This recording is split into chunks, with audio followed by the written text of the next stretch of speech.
Legal. E aí, nessa última eleição, agora que foi ganhar pelo Duílio, você apoiou o Mário Gobi. O Mário que participou pra caramba de tudo isso que aconteceu por aí, né? Todos participaram, como você falou do Duílio também, embora eu goste dessa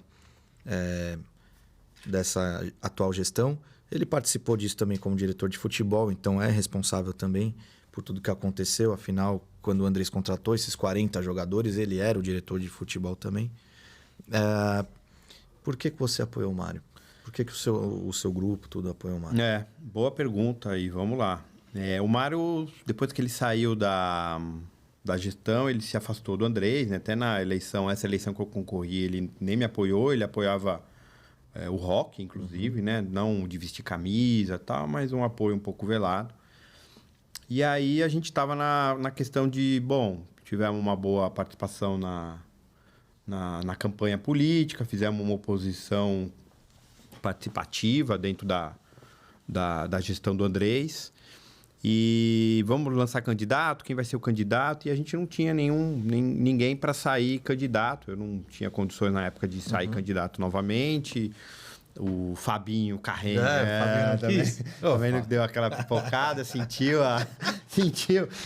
no vestiário. Sentiu, né? O Fernando também não, enfim. E a gente ficou ali, não temos candidato. E o Mário se apresentou querendo ser candidato, com uma postura de mudança, uma postura uma postura também que é nossa. Não vamos cuspir no prato que comemos, vamos elogiar o que foi feito de bom, né? O Andrés teve uma primeira gestão boa de reconstrução do clube depois do rebaixamento. A gente falou do clube associativo também. O Mário também teve sua contribuição na época da Libertadores, do Mundial e tudo mais. Então, assim, mas acho que o clube está passando do ponto de ter uma gestão profissional. Estamos começando a ficar para trás. Os outros clubes estão melhorando suas práticas ali, de forma de contratar jogador, forma de administrar, forma de divulgar as suas contas, enfim. E o Mário estava nessa linha e ele nos procurou, escutou as pessoas que participam do grupo, do Movimento Corinthians Grande. E ele abraçou 100% a nossa bandeira, né? Então, tudo que a gente falou, a gente acha que tem que ser isso, ele falou, não, concordo, vou. Se vocês me apoiarem, ele não faz parte, nunca fez parte do nosso grupo, do Movimento Corinthians Grande. Ele falou, se vocês me apoiarem, eu vou carregar a bandeira de vocês e vocês vão participar. E a gente foi construindo isso ao longo do ano. Isso começou em janeiro, fevereiro. Lembro que ele pediu, então, que a gente preparasse um resumo das nossas propostas, o que seria bom, ruim. Eu lembro que foi mais ou menos na época do carnaval, que eu acabei saindo de viagem. Na volta, o pessoal ficou trabalhando um pouco de fora. Na volta, a gente apresentou para ele umas ideias, uma proposta, ele gostou.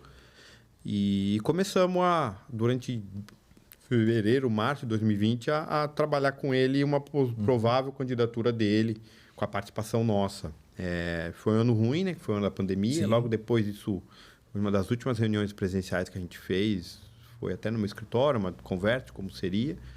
Depois a gente ficou tudo no Zoom, no Google Meet, discutindo. E a candidatura dele cresceu e com o apoio nosso, com o apoio da nossa área técnica, juntou bastante gente interessada. E acabou sendo muito frustrante no final, né? Ele acabou me convidando para ser vice e para cuidar dessa parte corporativa, vamos dizer assim. Eu ia ficar como vice-presidente de olho na parte, jurídico, administrativo, marketing, finanças. Seria o vice responsável pela essa área corporativa, vamos dizer assim, né?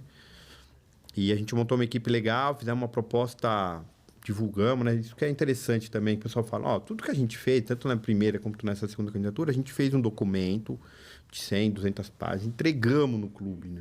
Protocolo, até porque é obrigatório, tem que protocolar lá para ser candidato. Entregamos, protocolamos, publicamos, tá aqui, goste, não goste, quer discutir, quer utilizar, não queremos direitos autorais, não queremos royalties.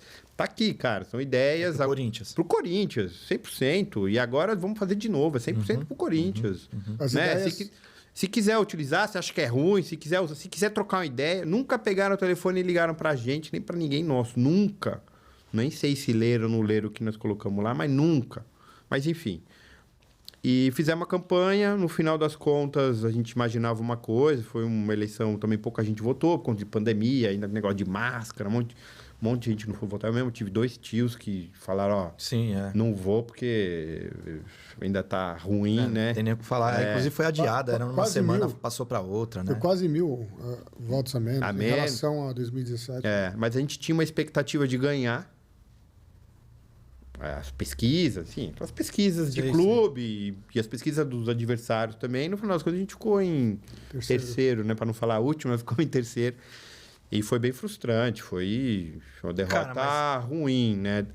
Agora, olhando de fora, a gente vê vários erros cometidos, tal, né? Mas na hora ali...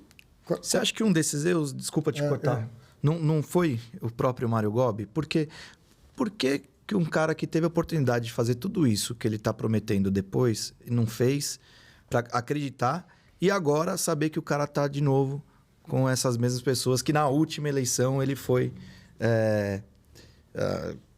oposição? Cara, eu não vou dizer que foi um erro, porque na hora ali, se ele não tivesse sido ele, talvez a gente não tivesse tido candidato, talvez a gente tivesse candidatura. E sendo bem sincero aqui, ele abraçou 100% o discurso. O pessoal fala, mas ele entrou só para tirar voto. Isso é uma bobagem. Ele entrou com gana de ganhar. Até porque eu acho que, né, ele também não gosta do Duílio. Ele gosta do Andrés, tem uma relação antiga com o Andrés, mas com o Duílio ele teve, inclusive, sérios desgastes, né, agora nesse período, né? O negócio de reforma do estatuto, de querer mudança de reeleição. Ele foi um cara bem porrada ali, né? Linha de frente. Mas é grupo, né? Sim, não é o cara decidir sozinho. Não, perfeito. Mas, assim, então eu falei assim, foi um erro.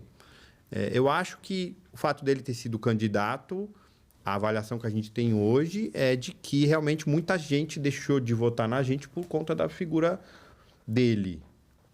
Sem dúvida. Mas um erro, é difícil falar que foi um erro, porque a gente não teria um candidato na época, e ele foi ponta firme conosco, ele cumpriu tudo que era para cumprir, entendeu? Não sei se, depende, foi um erro, se não fosse ele a gente tinha ganho, mas ia ser quem? Não ia ser ninguém? Então... Mas quais erros que você acredita o fato de ter... Não erro, é porque justamente o que o Nenê falou, ele por ter sido muito tempo da Renovação e Transparência, já ter sido presidente, muita gente que vinha falar conosco, falou assim, mas... Ele é do mesmo, ele não é mudança, ele é a mesma coisa.